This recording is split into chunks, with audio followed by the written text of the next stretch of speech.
And so the madness begins. It has begun! So after his little speech, Rayden leads the heroes to some mode of transportation that makes no fucking sense. I'll cover this fucking thing later. He plans to go to the Temple of the Elder Gods and find out why all this is happening. He gives tasks to some of the heroes. He tells Sonya that he will take her to the facility where her partner Jax is located, so that she can rescue him and he can fight with them. He tells Liu Kang to go to the Hopi Mesa so that he can find a Nightwolf and seek his guidance. Seek out the council of one called Nightwolf. You will not find him. He will find you. Rayden leaves with Sonya and Liu Kang leaves with Katana, off on their quests, with no plan for when or where to meet up again. We then get a brief glimpse of the enemy, the Emperor of Outworld, Shao Kahn. We see his father, and he gets pissed off that Shao Kahn didn't kill Rayden. We discover something about great consequences for their failure in this merger of realms. We learn that Shao Kahn's father has a level of respect for the power of mortal humans. The only person Shao Kahn is scared of is Rayden, and his father, I suppose. Then there's a fucking romance plot between Liu Kang and Katana. Well, it's not bad because the whole thing only consumes about 2 minutes of the whole movie. And then a robot appears out of the creepy smoke that was sneaking up on them. This is actually one of the best fights in the movie, except that it has to share its screen time with this, so that Katana can be as cool as Liu Kang.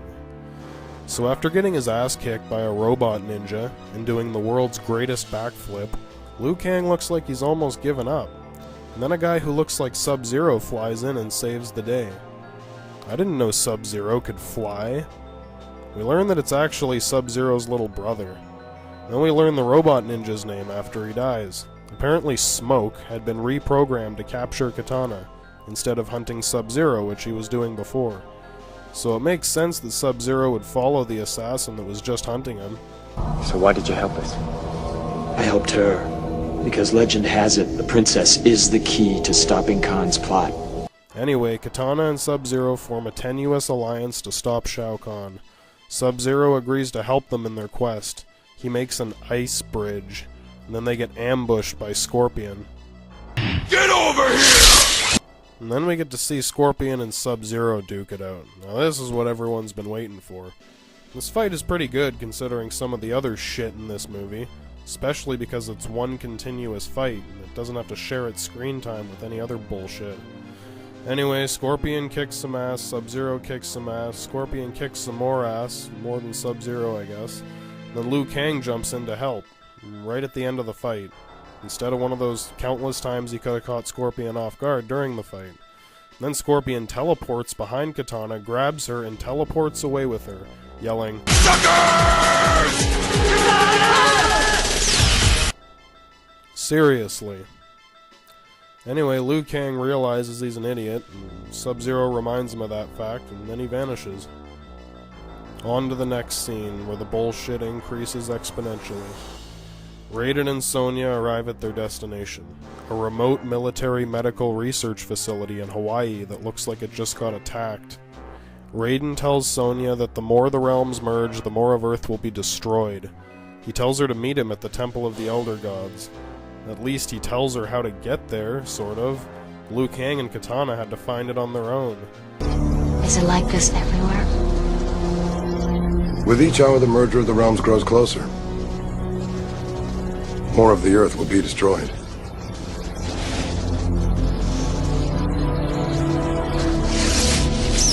I will meet you at the Temple of the Elder Gods.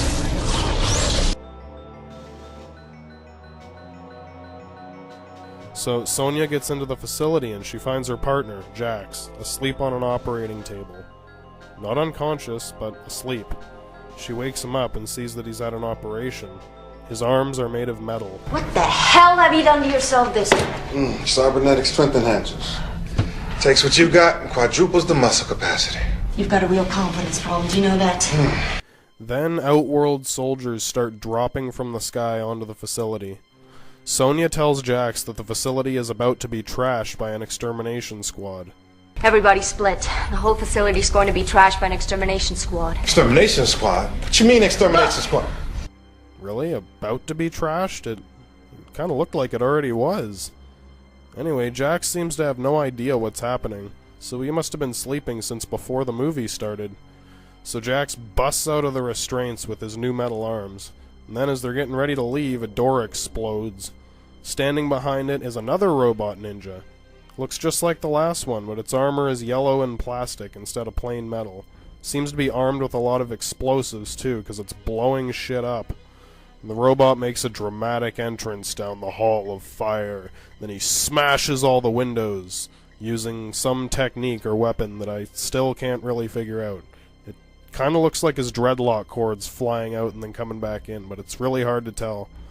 So after blasting and smashing his way to their position, the robot says,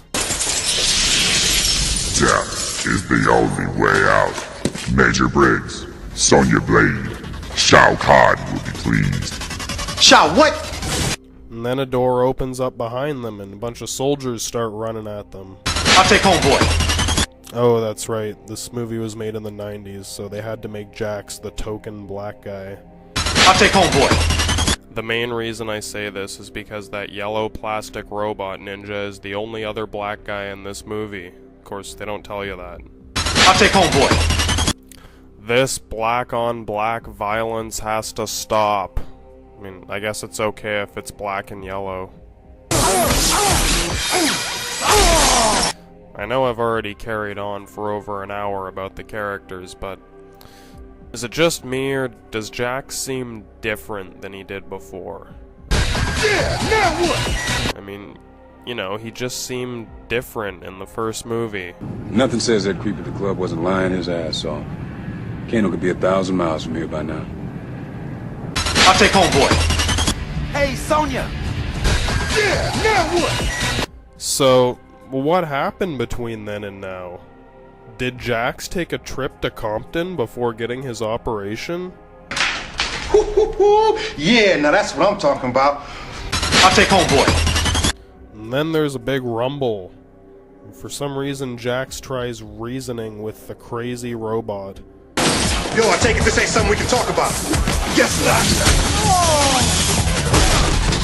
not. Remember, Jax and Sonya are soldiers in the US military. Special Forces operatives trained for combat. It is literally their job to deal with nut jobs like this. I guarantee you that if I walked into a military research facility, throwing bombs and smashing windows, saying that Death is the only way out. then jumped over a table and kicked someone in the face, I would get shot in about 2 seconds. Yeah, now what? No one would be trying to negotiate or talk it out. Yo, I take it this ain't something we can talk about. Guess not. So, as the battle unfolds, Sonya kills 16 armed soldiers with her bare hands in 2 minutes and 10 seconds, while Jax tries negotiating with a robot that would be more likely to be stopped at an airport than a guy named Jafar. So when his negotiations fail, Jax tries fighting back. Well, this proves even less effective than negotiating did. After a comical series of events and Jax getting his ass handed to him, Jax finally lands a hit, but not without more token black guy sayings. Yeah, now what? The fight comes to an end soon, and we see the only fatality in the movie.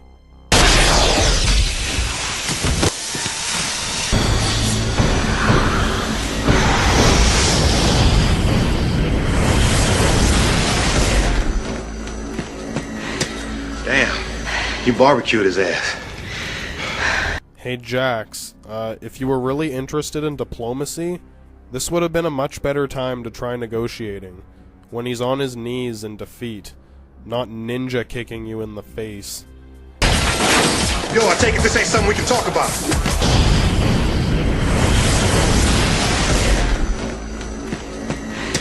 Damn, you barbecued his ass. I think the only thing they left out was something about chicken and watermelon. I guess they didn't want to seem racist. I'll take homeboy. So a little dragon thing comes out of the charred remains of Homeboy and then disappears. And then he blows himself up and Sonya and Jax barely escape.